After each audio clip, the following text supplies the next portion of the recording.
I feel it. We're raising and praising this morning. Can you guys feel that?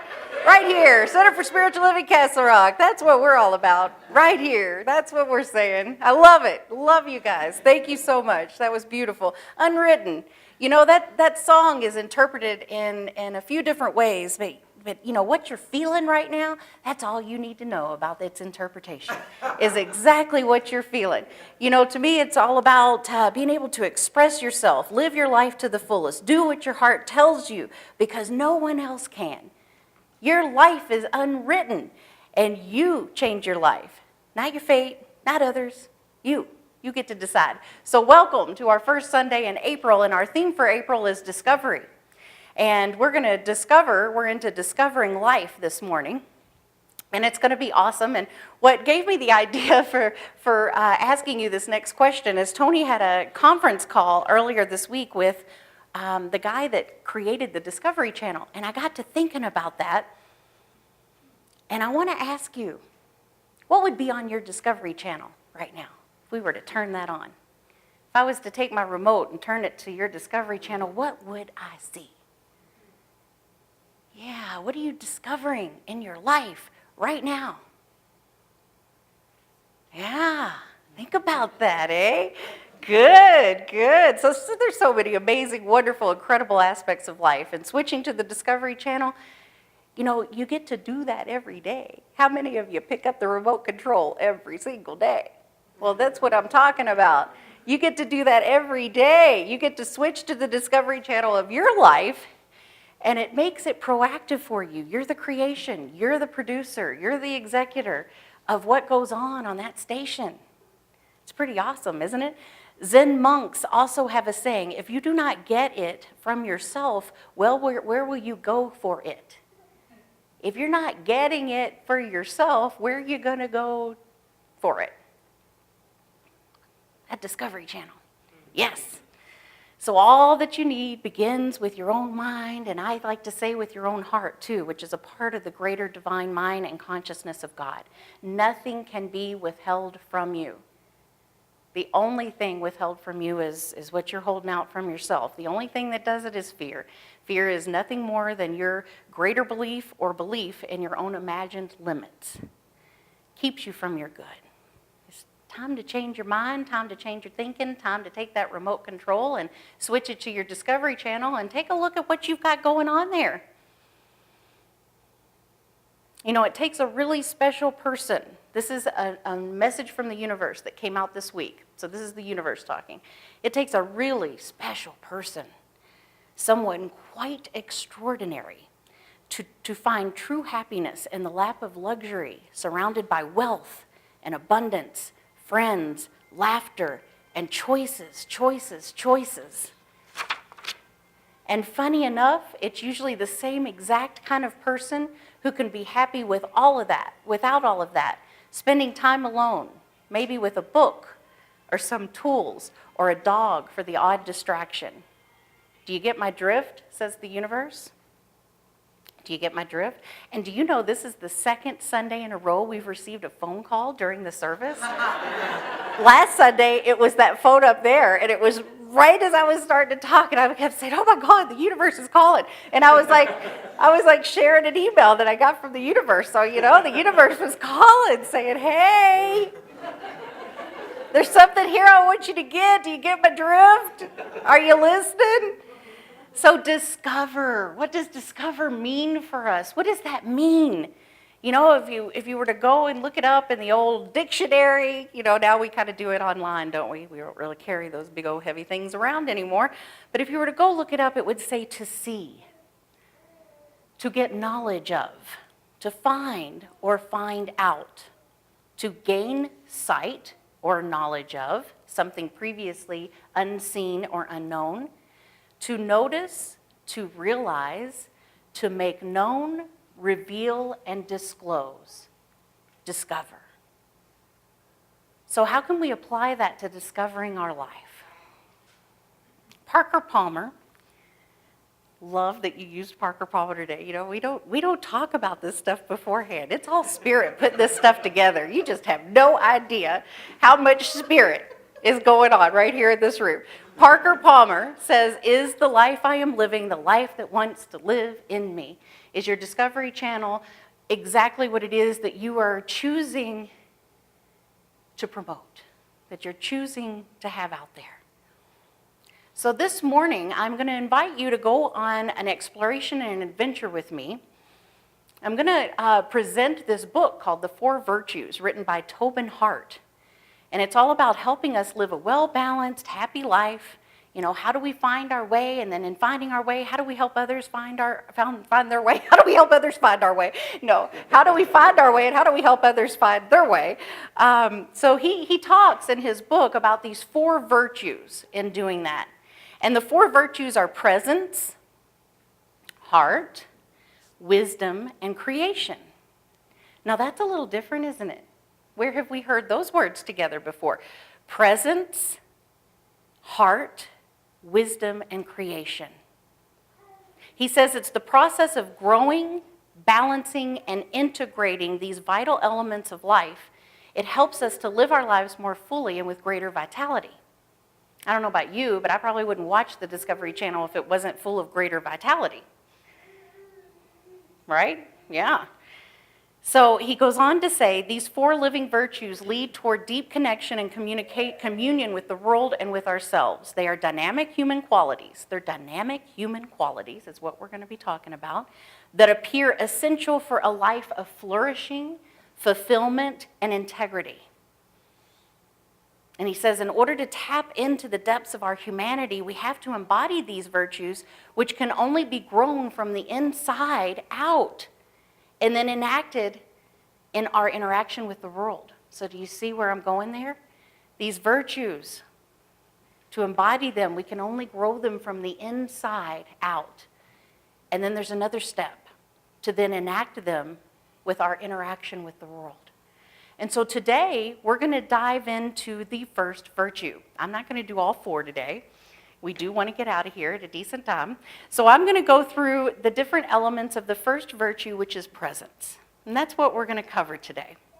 And the elements that he has down for the virtue of presence is the beautiful.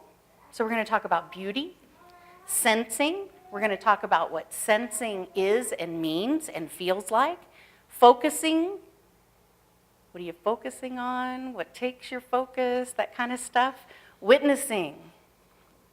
What are you a witness to? And opening. So those are the steps of the first virtue of presence. M.C. Richards says, it's not that we want to sleep our lives away. It's that it requires a certain amount of energy, certain capacities for taking the world into our consciousness, certain real powers of body and soul to be a match for reality. And, you know, he goes on in the beginning of the book here, Tobin does, to say the process of opening to the world requires both psychological and spiritual. This is his platform. He's laying this out there for us. Psychological and spiritual, yet viewed together, they're paradoxical, aren't they? If you really think about it.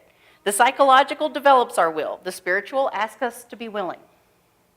The psychological strengthens our sense of self, and the spiritual asks us to be not senseless, selfless. Do you see how it's paradoxical? The former helps us differentiate and individuate, and the latter invites us to lose our self-separateness.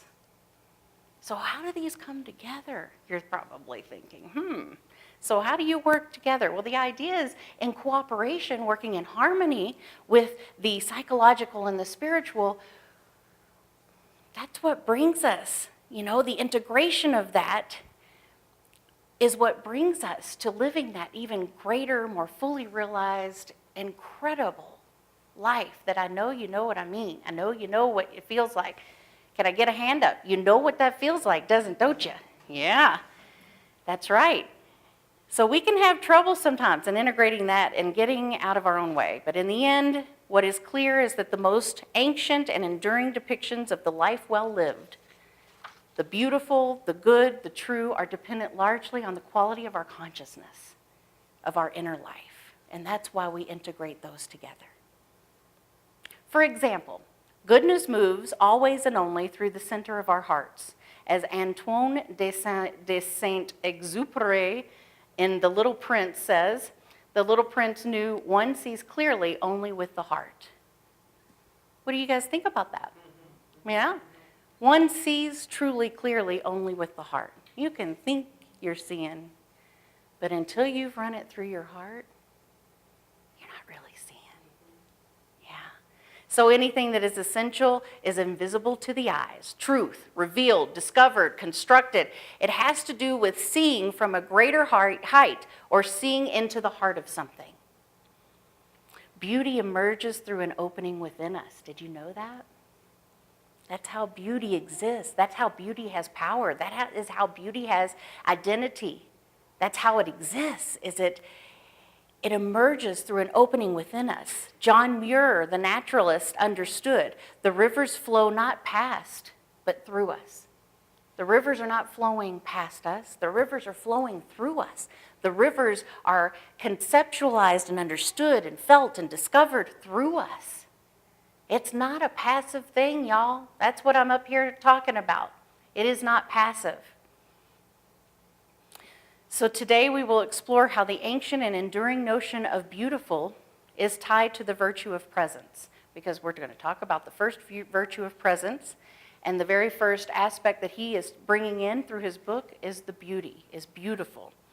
Russian novelist Fyodor, I can't even pronounce the last name, I'm going to try, Dostoevsky? Thank you. Dostoevsky made a dramatic claim in his book, The Idiot. Beauty will save the world. And you're probably thinking, what does she mean by that? Beauty will save the world. How is beauty going to save the world? Beauty is not just about mere ornamentation, but it also represents an art and science of quality. The inner arts do not give us beauty, but instead enables a shift. Think about it. It enables an opening of consciousness to perceive beauty. How do you perceive beauty? You got to flow that through your heart, don't you? How do you even know that something's beautiful? You don't. You feel it. You all know what I'm talking about? You feel beauty. You know, of course, he goes on to say a pretty face or a beautiful sunset has some inherent quality, yet we recognize and resonate with the world depending on our ability to be open to it. We don't merely want to see the beauty, we want to become a part of it. I want to become a part of that sunrise. I want to become a part of that flower and that river. So developing presence involves radical openness. Does that push any buttons for anybody in this room? Radical openness, refining the senses and focusing and steadying the witnessing mind so that we have it rather than it having us. Such as when anxiety or addictions control our lives. Being present and embodying those qualities of presence that we're going to cover provides both a mental hygiene or steadying, if you will, as well as transcendence, moving beyond current limits. It's really necessary. It's a necessity, y'all. So the beautiful. Beauty will save the world. Beautiful somehow embodies transcendence and complete immanence all at once. It shows us that the reach and the depth of possibility and perfection, and does so in the immediacy of an act or an art that is greater than the sum of its parts. It isn't the surface that makes it beautiful. Sometimes we mistake the shell for the nut, don't we? Do we ever do that? Mistake the surface level for what really is inside, that meat, that heart of the matter. Beauty reflects the underlying quality that is revealed when form and perception meet and then open up to one another. Take the beauty in works of art as an example. As psychiatrist Roberto Asciagiali says, there is much more than mere aesthetic value. They constitute living forces, almost living entities, embodying a power that has suggestive and creative effects. You can look at it as an example, Michelangelo's David. You know, for how long and how many centuries has this statue caused a feeling to immerse within people when either they look upon it, or if I just mention it to you and now you're thinking about it. There is an art form there of created beauty that is so much more than its shell. You know, we might call it quality. We live in according to an intuitive sense of its meaning. And when we awake to beauty, we recognize it by its resonance within us. It's not just reserved for the artist doing the sculpture. It takes endless forms, just like a perfect pitch in a baseball game. That's beauty. A meal prepared with special attention to its detail. That's beauty. And the perfect sunset. Now, why are we talking about beauty? Well, I believe that beauty provides a doorway, a gateway. It's a bridge in a way that invites us from one state to another, doesn't it? When we come across that feeling of taking in something beautiful, have we not now transcended the state that we were in to a different state? It's a bridge of transcendence. It enables us to expand our everyday realities and respond to something that is both greater than ourselves and intimately a part of ourselves. We get to experience a union between our inner and outer worlds through beauty. C.S. Lewis said that when not hanging out with lions and witches in the wardrobe, we do not want merely to see beauty. We want something else that can hardly be put into words, to be united with the beauty we see, to pass into it, to receive it unto ourselves, bathe in it, and become a part of it. You know, beauty can also be incredibly healing. It serves as medicine as well. And in the medical field, it's used as medicine. There is a story of a woman by the name of Jane who, through different situations in her life, she had found herself in complete and utter despair and desperation. And she checked herself into a hospital so that she could get help.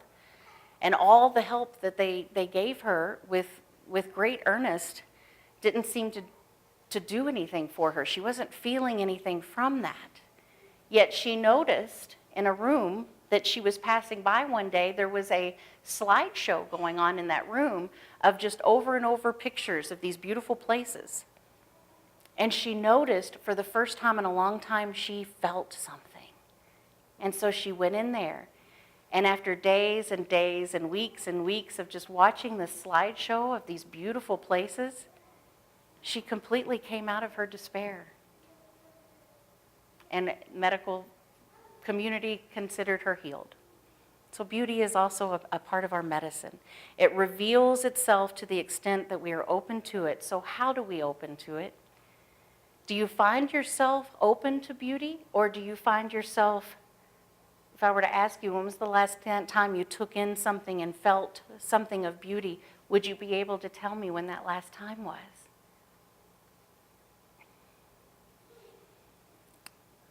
The act of presence includes beauty, as we have covered. It also includes being present.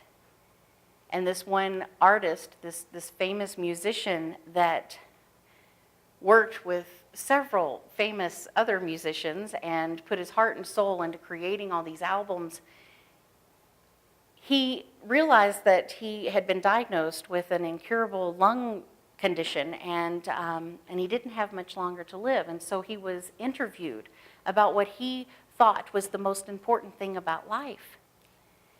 And he said, enjoy every sandwich. What? That's really what he said. Enjoy every sandwich. Have you ever eaten a meal and realized that you hadn't really tasted it? Yes, I have. I'm here to say. Anybody else? Yeah. Have you ever talked with someone and then realized they weren't listening to you and maybe you weren't listening to them? Have you simply operated on autopilot without really being who you are and knowing what you were doing? So the idea of presence is welcoming you to be in the middle of what you're doing, to be awake, to be in the middle of this moment or in the middle of that sandwich that helps bring it and us to life. We come together to this thing called life. See, remember, we're discovering life this morning.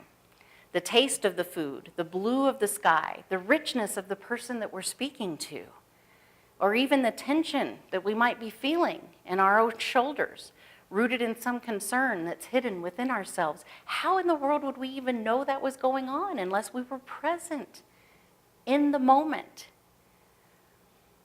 Without presence, we just go through the motions, unaware, unawake, without much flavor, without much feeling, and without much color.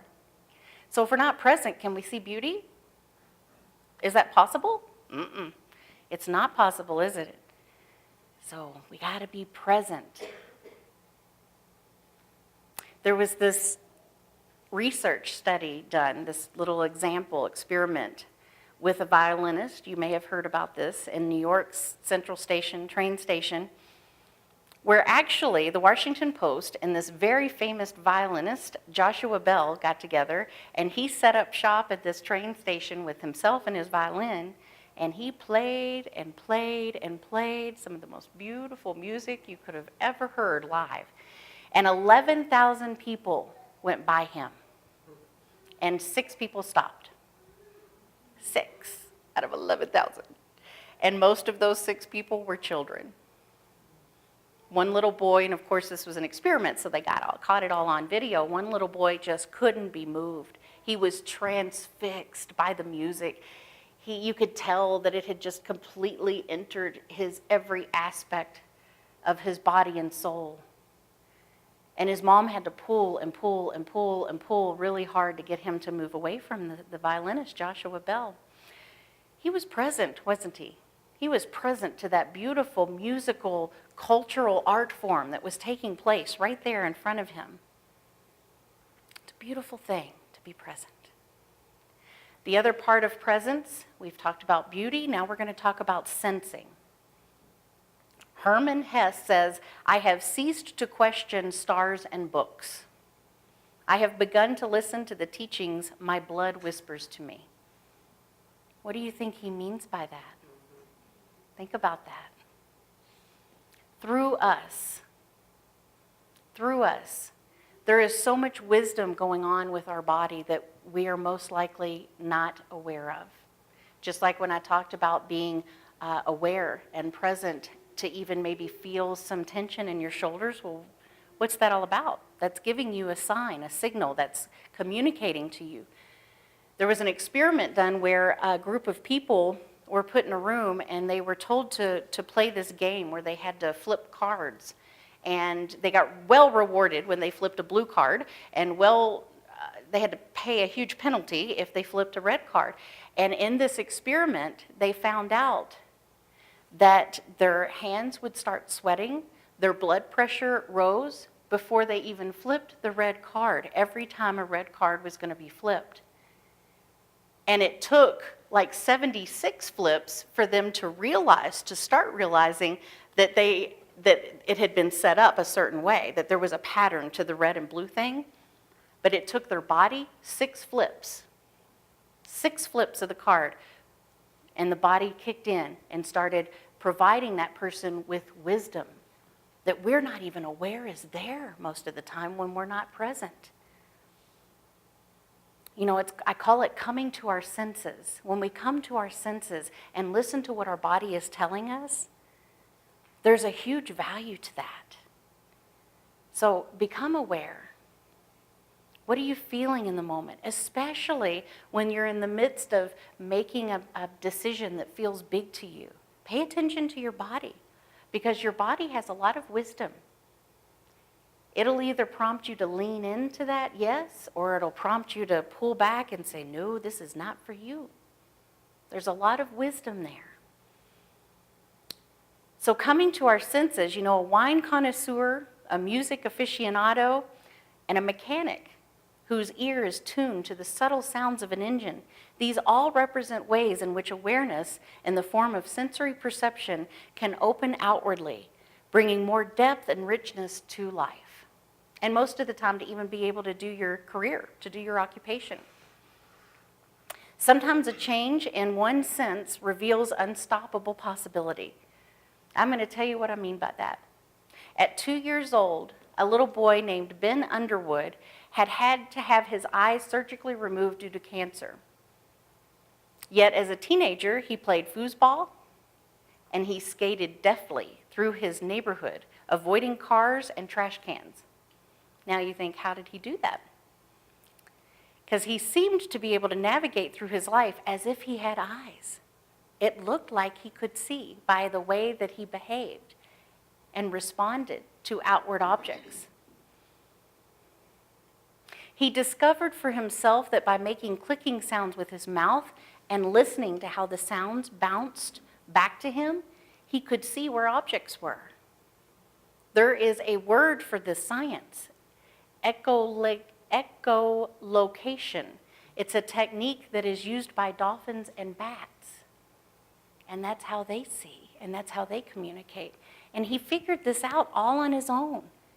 You know, there's a backstory to it. His incredible ability he attributes to his mother, because his mother, when Ben announced after surgery that he could not see, of course nobody expected him to see, his mother immediately reminded him that he could hear and touch and taste and basically do anything through his other senses.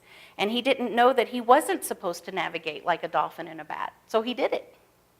He didn't know that that was hard or difficult or that he wasn't supposed to try to do that, so he did it. He was 2 years old. He figured it out. How awesome is that? So not only can our senses be opened in unusual ways, but also to an unexpected depth. Jacques Lucien was a teenage leader of a French resistance in World War II and a survivor of a death camp. This is really cool, y'all. Check this out. No, not that part.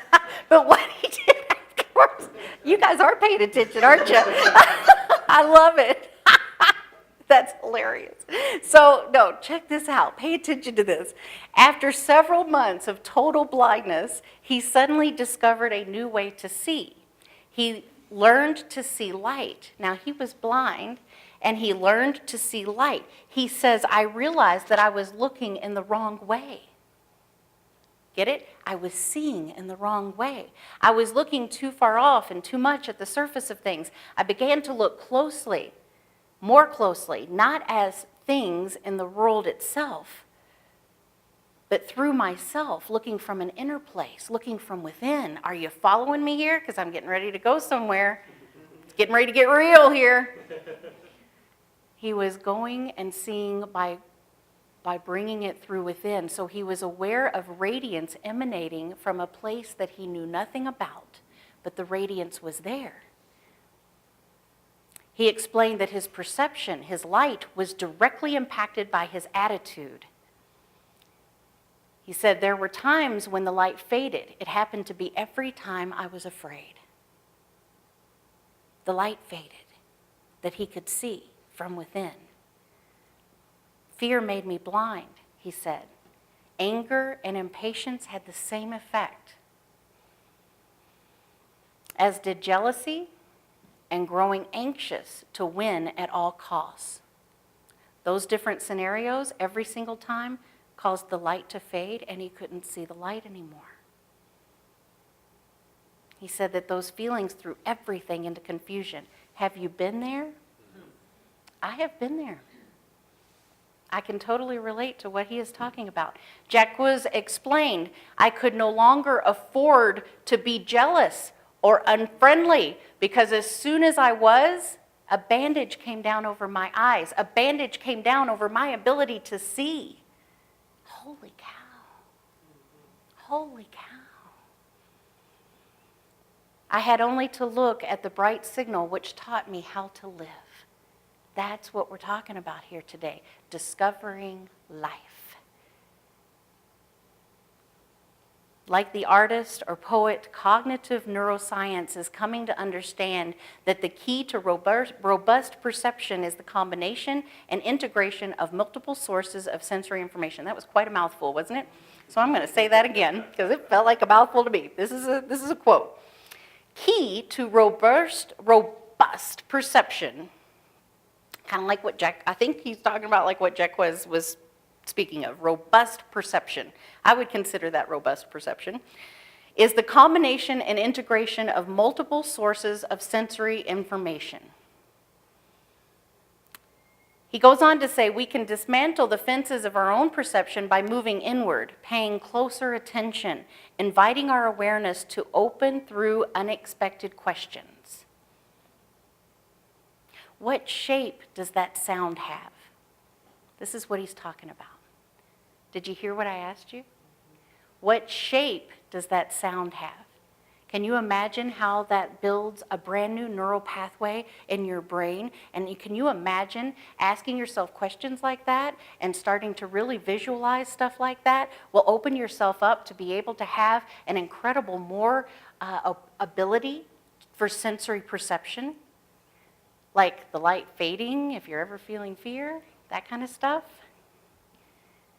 Draw what that song feels like in your body. Does that idea have a sound or a taste, a shape, a color, or a movement? Do you see how we're exploring different ways to see something? What shape or taste does that idea have? You know, the front edge of human development includes becoming more fully multisensory beings. It includes reawakening the delicate sensitivity of all of our ways of knowing. And in doing so, it returns us to the body as a legitimate source of knowing. Perception becomes more robust, our metaphors are more meaty, and our contact with the world more intimate and more enriched. Now I'm going to talk to you about something that I am currently experiencing, and I'm afraid I have this disorder. It's called nature deficit disorder. Do you guys suffer from that as well? I know my husband does. I am currently suffering from nature deficit disorder because there is definitely something that nature does for me in going through this whole idea of presence, of beauty, of opening to our sensory perceptions. Nature does that for me like nothing else. And I know myself, and I require a certain amount of time in nature in order to commune with nature and embody it and allow it to fill me and flow through me. Does anybody else know what I'm talking about out there? Yeah. It's one of the places where our senses seem to be activated in beautiful technicolor, isn't it? Nature can serve as wonder for the mind and nourishment for the body. Nature is on the inside, said French artist Paul Cézanne. Cézanne? Thank you. Carrie, you guys around with me everywhere. Quality, light, color, depth, which are there before us, are there only because they awaken an echo in our body. Now get it. They're there before us only because they awaken an echo in our body and because the body welcomes them. And then, in this sense, we are not just on the earth, we are of the earth. So now we're going to move into focusing. Squirrel! You guys know what I'm talking about? Squirrel! Oh, I'm sorry, I thought I saw a squirrel. You know that first came from Doug the dog from the movie Up? Yep. Squirrel! Does anybody feel like that? Yeah, baby, we're seeing some hands, aren't we? Oh, Lordy, splintering our attention with multitasking and jumping to the next call, to the next text, to the next sales pitch has become increasingly the norm, hasn't it? To be sure, some situations really benefit from multitasking. I don't mean to be taking that down. There are some scenarios and issues and circumstances where multitasking is definitely beneficial and needed in our world. A few. a few. I believe it's going on most of the time.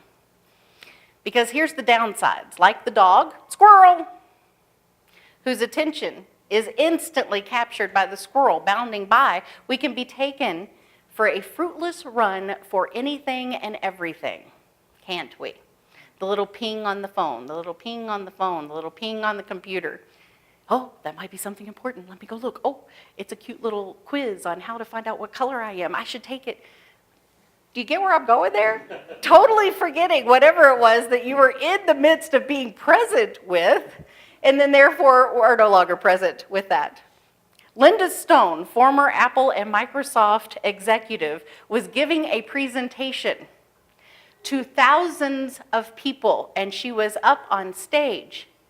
And 95% of those people that she was presenting to had their heads down, going like this.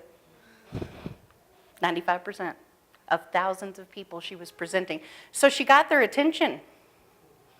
I mean, because I don't know about you guys, but I would not want to present in front of a whole bunch of heads, top of the heads. I just wouldn't like to do it. I need to have connection. I'm sure she did too. She announced a new disorder in her presentation called continuous partial attention. It is a new disorder now called CPA. Talking to people with CPA is like talking to someone at a cocktail party who is constantly on the lookout for the next presumably better conversation. Do you know what I'm talking about? You know what I'm talking about, yeah? You're talking to somebody and they're just like, yeah, I had that dress too, Oh, I'll catch you later, yeah. Yeah, CPA. The conversation doesn't get very far, does it? It's certainly not very meaningful, and there's probably not much connection or presence taking on, is there? Their eye catches the next more interesting mark, and they're off, just like squirrel. The result is that continuous availability and response actually inhibits our ability to really meet others deeply, to give them our undivided attention. Squirrel. Did you hear that? In this sense, constantly being accessible, a node on the information superhighway can ultimately make us profoundly inaccessible. Can you guys get that? Do you know what I'm talking about there? Yes, profoundly inaccessible. Out of time. The Greeks used two different words for time, like chronos and kairos. Chronos is that sequential time that we're generally living in and that we know all about, sequential progression of time. We're late for a date, we notice the years are adding up, it marches on, races along, we got this down, we all know what chronos is. Kairos, on the other hand, names a different kind of time. The ancient Greeks depicted Kairos as the god of the fleeting moment. The kind of time is variously represented as an opening or an opportunity, a passing instant where we have a chance to step into the deep, such as the birth of a child or the death of a loved one. A moment where courage and kindness is called for, is imminent, to be real. And when we're grabbed by the beauty of nature, when awe is transported out of us, the carpe diem, the Latin seize the day, captures both the sense of opportunity presented and the responsibility to engage in it. Y'all never thought that there was a responsibility to engage in it, now did you? But there is. That carpe diem, seize the day, there's a responsibility there for you to become aware, open up your sensory perceptions, be present, seize the day.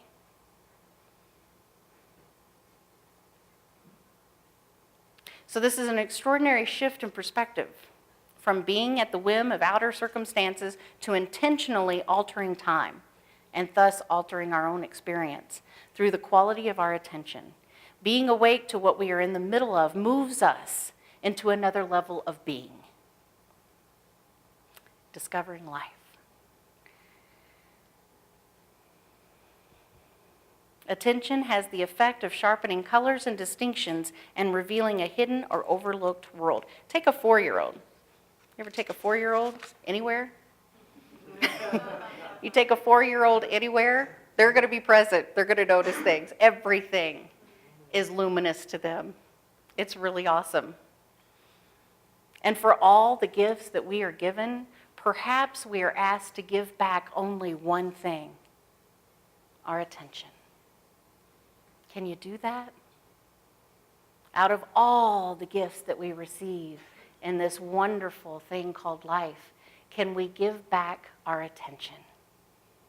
The gift of beauty that we're surrounded by all the time. Pay it attention. Can we stay awake and aware in the middle of our life? Are we in the middle of this fleeting moment, or already on our way to the next and the next and the next? How many of y'all are present right here with me now? And what does that taste like? What shape is that? So, the next part is witnessing, that he talks about is important with being in presence. Our thoughts first possess us. Later, if we have good heads, we come to possess them. Ralph Waldo Emerson. So, where are you right now? What are you aware of in this instant? What thoughts, feelings, and sensations are rising to the surface of your awareness right now? Right now. Are you hungry? Ready to get this party going? Ready to go to the next experience? Are you just listening to my voice and taking this in? If you were able to notice something, then part of you was doing the noticing and something was being noticed, right? It's that idea of the witnesser and the observer, and then the person actually going through the steps. There's a quick story of Bill, who was a dark-haired, good-looking teen living with his mother in a small town, and his father was very ill and in a hospital. And his father wasn't really nice to him while he was growing up. And this teen, who was very jubilant and alive, got into a lot of trouble most of the time. He partied a great deal. He was barely getting by in school. He often had a girlfriend, but often it was a different girlfriend from week to week. And so finally, because he was in so much trouble, he had been sent to see a psychiatrist to see if he could get some help. So the psychiatrist asked him, "What percentage of your time are you angry?" That really got him, because he didn't really expect to get that kind of a question. And so he said, "About 90%. And so the psychiatrist said, "What about the other 10%? And he says, "I'm drunk." Now, having just asked that question, it really turned up to change Bill's life, because he left that day gruff and in a huff and continuing with that attitude, "Can't tell me nothing.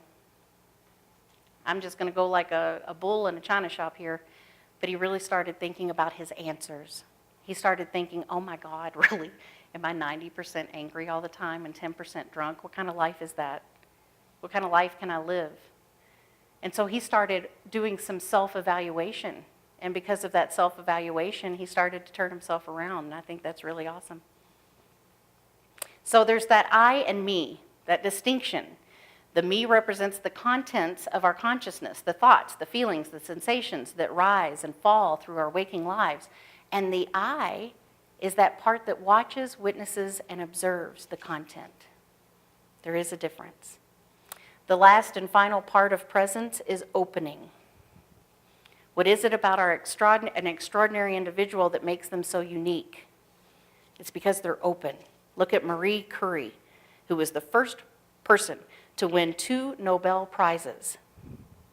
And she goes on to say, when asked, well, what's the difference? You know, there's a lot of people with hard work, dedication, all of those things that she did. And she said, "I am among those who think that science has great beauty.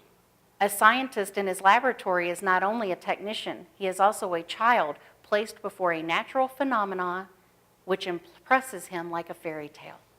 You see, she was open. I think that's pretty cool. And then a fellow Nobel laureate, Barbara McClintock, made remarkable discoveries in genetics that took years to unravel.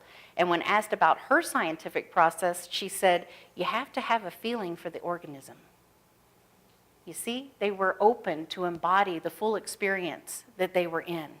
In Zen, this attitude is a way of seeing. It's called the beginner's mind. It means being open to the world, appreciating and meeting it with fresh eyes, just watching it and ourselves without present or preset expectations and categories.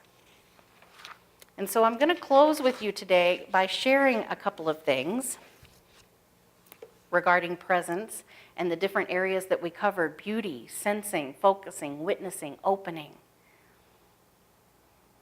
I'm going to share with you a couple of things from this month's Science of Mind magazine that was just absolutely perfect for this talk this morning. There's a wonderful story in here about an old, bruised, dented piano that was nearly 100 years old. And it lived in the corner of a Veterans Administration Rehabilitation Center where a number of wounded vets hung out every single day. And Reuben was a carpenter, and he decided one day to finish that old, dented, bruised piano. And so he started working on it every day.